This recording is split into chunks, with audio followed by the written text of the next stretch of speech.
On Wenlock Edge was written by Vaughan Williams in 1909. We will be studying 3 pieces from this song cycle. In writing these pieces, Williams attempted to break away from the German Romanticism that had seen much popularity in the previous century, partly due to the new German school headed by composers such as Wagner, Liszt and Berlioz, whose Symphonie Fantastique he will be studying, but also due to the more traditional sect of composers inhabited by one Clara Schumann, whose piano trio in G minor you will also be studying. In order to distance himself from this influence, Williams called on other genres, namely British Tudor church music by composers such as Tallis and Bird, as well as French Impressionism by virtue of his short time spent studying with Ravel in Paris. Before I continue, I'll let you know that this video will be covering both the set work itself and wider listening, in order to help you construct essays.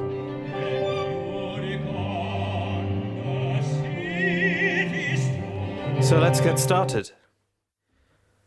On Wenlock Edge begins with parallel first inversion chords outlining E-flat major and A-flat minor respectively.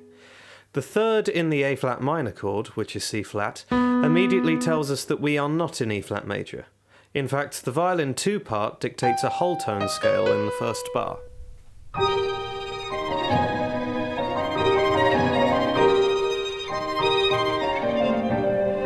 This parallel harmony is also a prevalent feature of French Impressionism.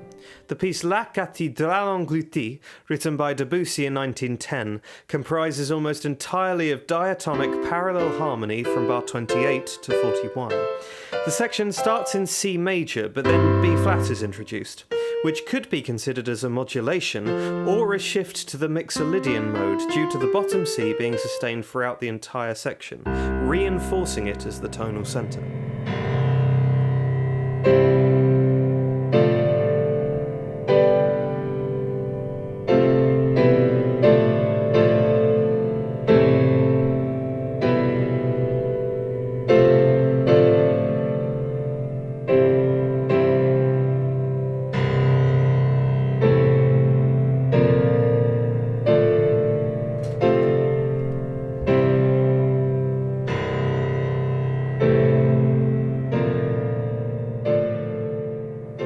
The opening line of On Wenlock Edge utilises a G pentatonic scale that avoids the third, as does the accompaniment. This contributes towards a slightly conjunct line while maintaining a rather gentle contour.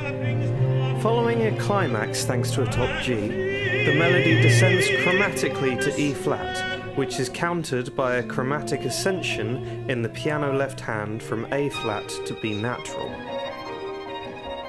The melody of Erlkonig by Schubert is more traditional in the sense that it exhibits the G minor scale in its entirety, often using conjunct phrases that outline the underlying harmony very clearly, sometimes even singing the arpeggio in question, such as the C minor in bar 22.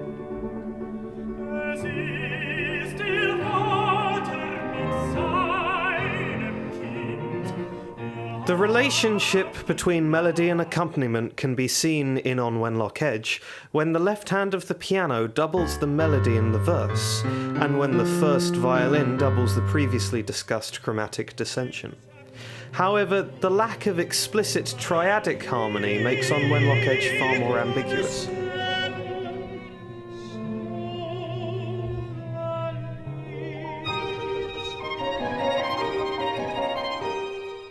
The ostinato played by the right hand of the piano is another example of this. It outlines the fundamental notes of the pentatonic scale, playing G, C and D in an undulating sextuplet phrase. This constant presence of both the fourth and fifth of the scale makes any functional harmony in a traditional sense very hard to decipher. This idea is reinforced by the lack of semitones in the melody, granted by the general omission of both the third and flat sixth, as well as the lack of a major 7, meaning that neither the dominant or subdominant can be used as they generally had been in the past. This is contrary to Erlkonig, the melody of which frequently emphasises the fifth over a major dominant as traditional harmony would dictate, and places different phrases in different keys. the major dominant, is used as well as the relative major, with a flat 7, to add a subdominant feel, before the verse ends in the original key of G minor via a perfect cadence. This sense of traditional modulation is absent from On Wenlock Edge. It is replaced with chromatic descent dictated by that of the vocal line previously discussed, and more indistinct chromaticism, particularly in the fluctuating piano part between the third and fourth verses that is similar to that of the opening section of Ravel's Jeux, albeit with slightly less radical chromaticism.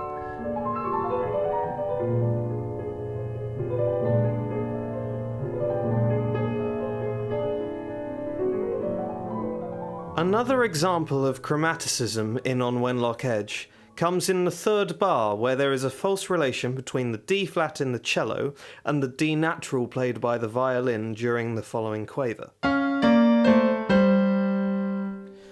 Due to On Wenlock Edge being written for a larger ensemble, a tenor and piano quintet, than the other pieces we have compared it to, which are all written for a keyboard instrument and, in the case of Erlkonig, a baritone, the larger ensemble allows for diverse textures within the verses.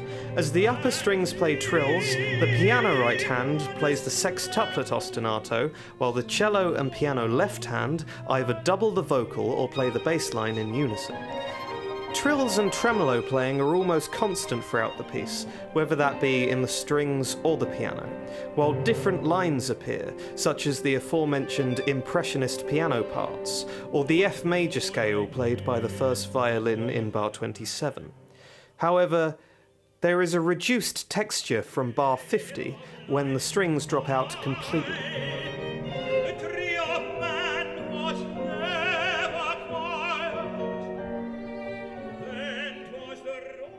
This is different to Erlkonig, which features constant chordal quavers in the right hand, while the left either plays fast scalic motifs, as in bar 2, quavers to support the right hand, like you can find in bar 60, or longer duration phrases that provide harmonic support, exemplified in bar 6. The monotonous quavers suggest very little rhythmic variation, so this is left to the bass line and the vocal, which uses mostly straight rhythms with occasional dotted syncopations.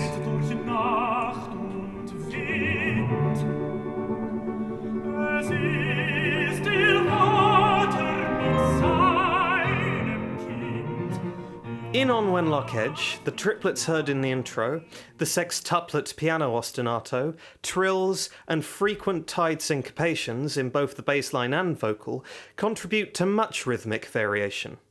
One could argue that the trills are as monotonous as the piano right hand of Erlkonig.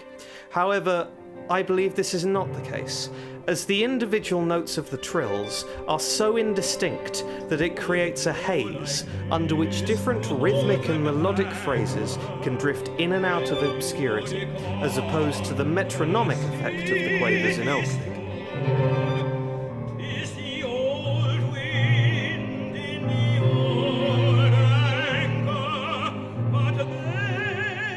Chromaticism isn't the only similarity between Jeux and the frantic piano textures between the third and fourth verses of On Wenlock Edge. The semiquavers and demi-semiquavers are common to both these instances, with all of these being the complete antithesis of the minim and crotchet-dominated section of La Cathedral Engloutie.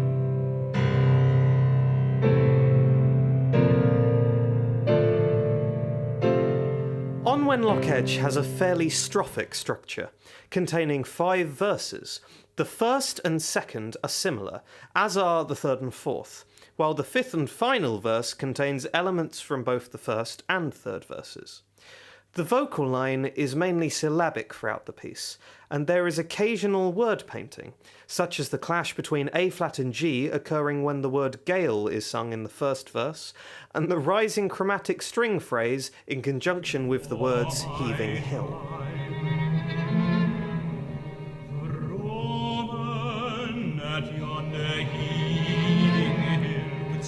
On the other hand, Erlkonig is through composed, with certain musical features suggesting which one of 4 characters is being represented by the vocalist at any time.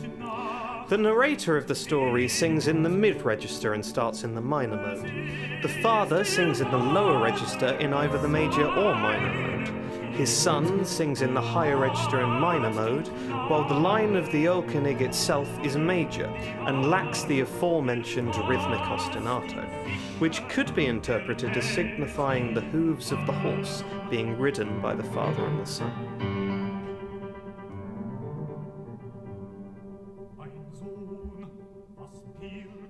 This melodic variation is not as drastic in On Wenlock Edge, but the mainly pentatonic melody of the first 2 verses is a definite contrast to the far more chromatic and disjunct opening lines of the 3rd and 4th verses.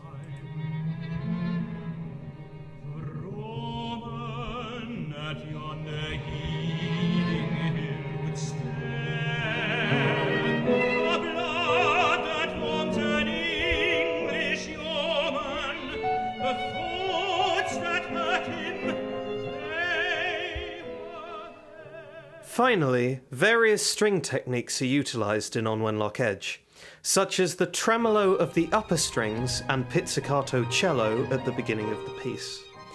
There is also a triple-stopped pizzicato, exemplified by the cello in bar 8, as well as all string parts being notated as sul ponticello from bar 57.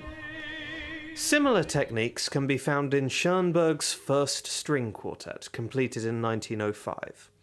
Where the cello plays a quadruple stop in the first beat, and the viola regularly uses tremolo during the beginning of the piece, albeit tremolo that dictates semiquavers.